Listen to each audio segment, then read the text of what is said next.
still can on AM 640. Emails to spaceman at 640toronto.com.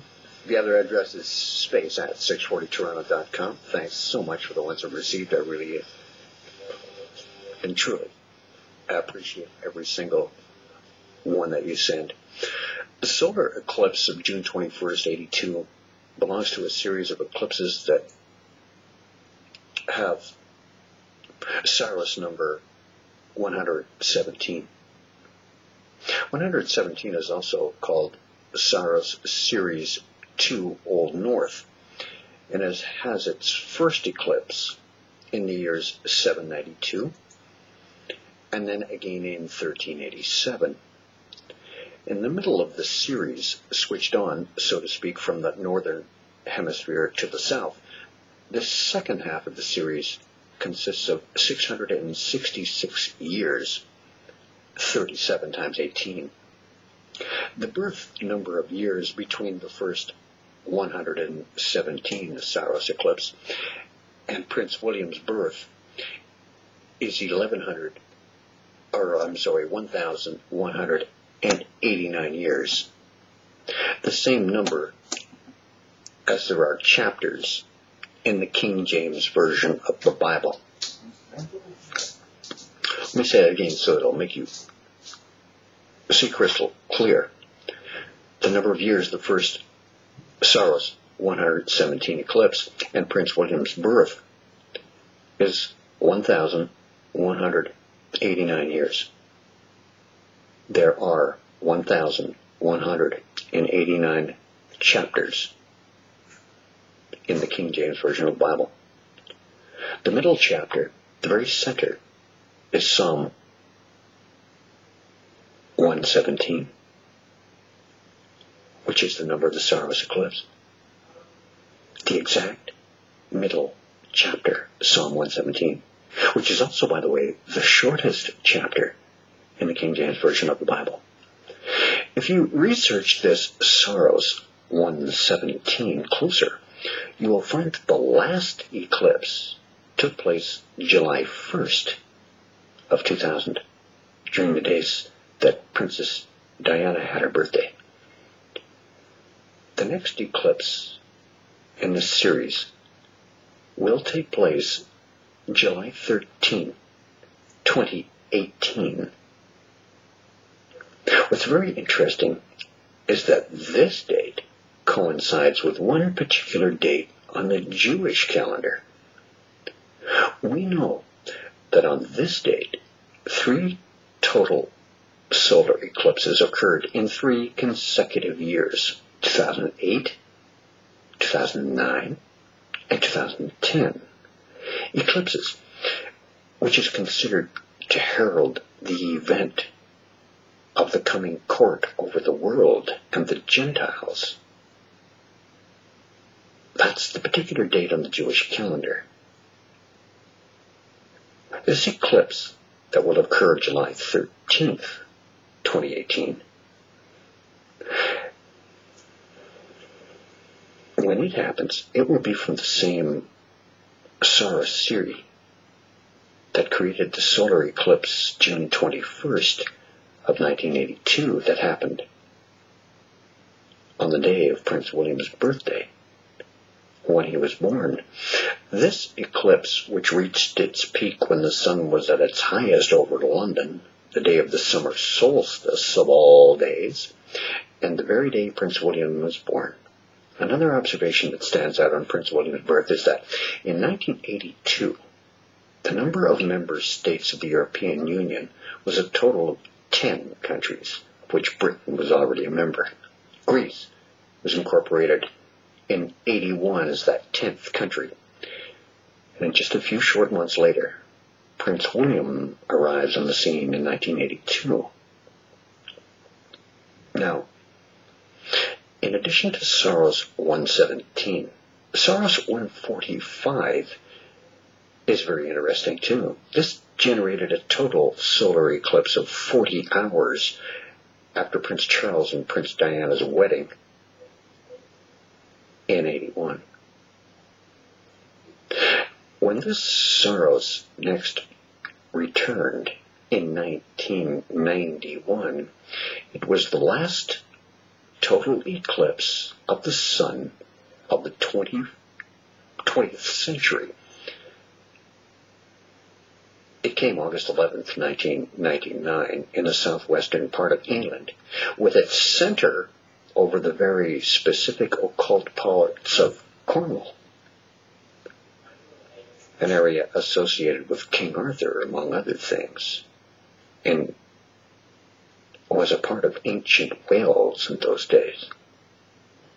The third solar eclipse that stands out is the partial solar eclipse that occurred just 40 hours after Princess Diana, in a suspicious car crash, August 31st, 1997. This eclipse belongs to Saros 125 and will next appear September 13th, 2015, which coincides with that year's Feast of Trumpets. 15 days later, on September 28th, during the Feast of Tabernacles, the fourth and final total lunar eclipse in the 2014-2015 year of Follett would occur. There has been a total of 69 solar eclipses of Saros 117. The one occurring on the 13th of July 2018 will be the 5,778th solar eclipse recorded, as well as two interesting lunar eclipses connected with the British royal family. So, this Saros 17, very important astrologically for the British royal family.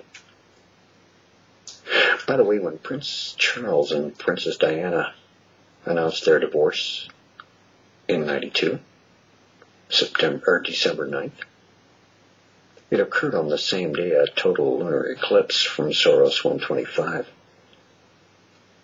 This returned December 21st, 2010, exactly the same date as the winter solstice. Eclipses are the great power points of the zodiac. They run through space and time in a regular series called Saros cycles. These Saros cycles take about 1,200 years to travel from the North to the South Pole and vice versa. Each series has a different founding horoscope as well as a different theme.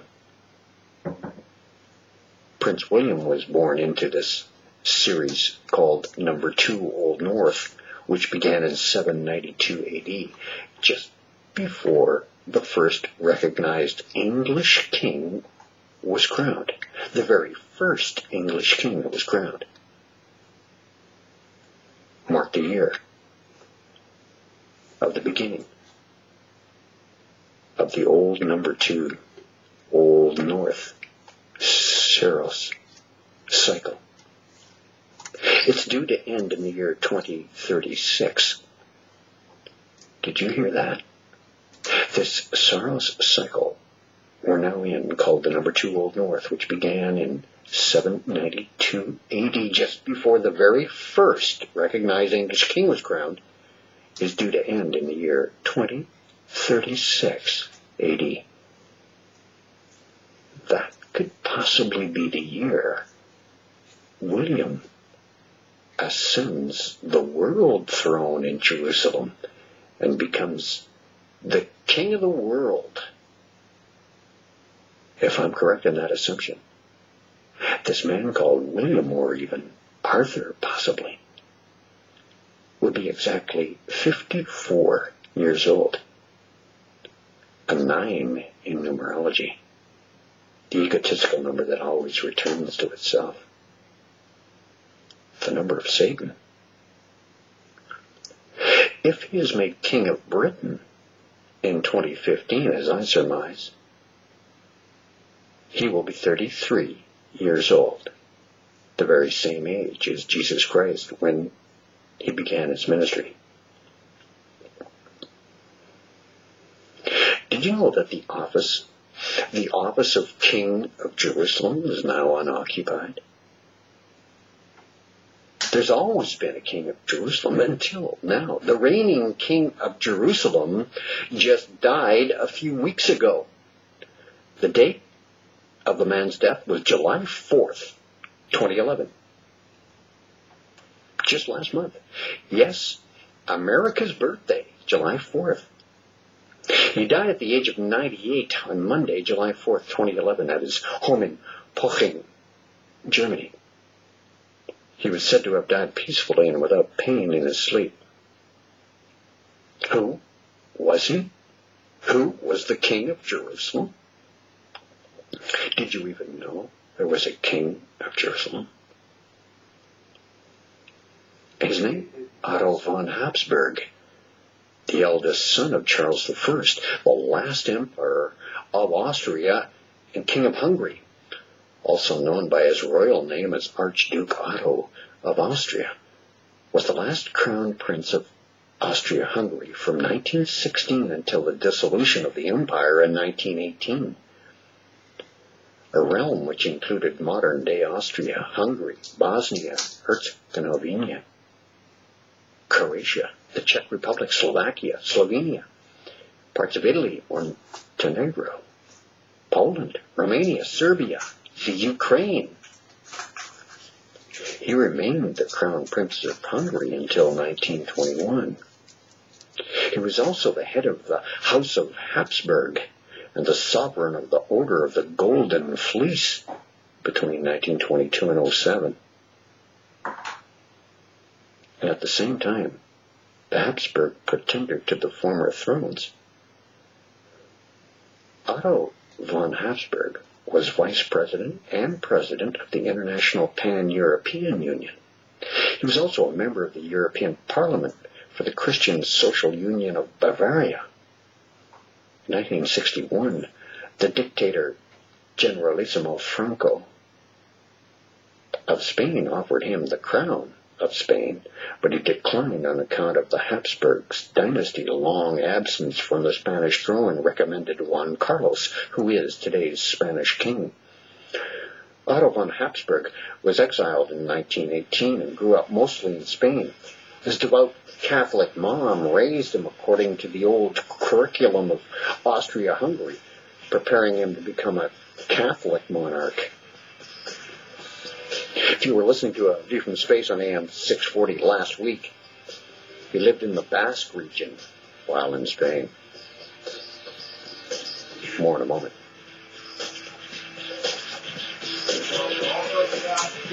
It's new for your drive home. Stay connected. The Early Martin Show, now weekdays 4 to 7 on Talk Radio, AM 640. Part 3 coming up next.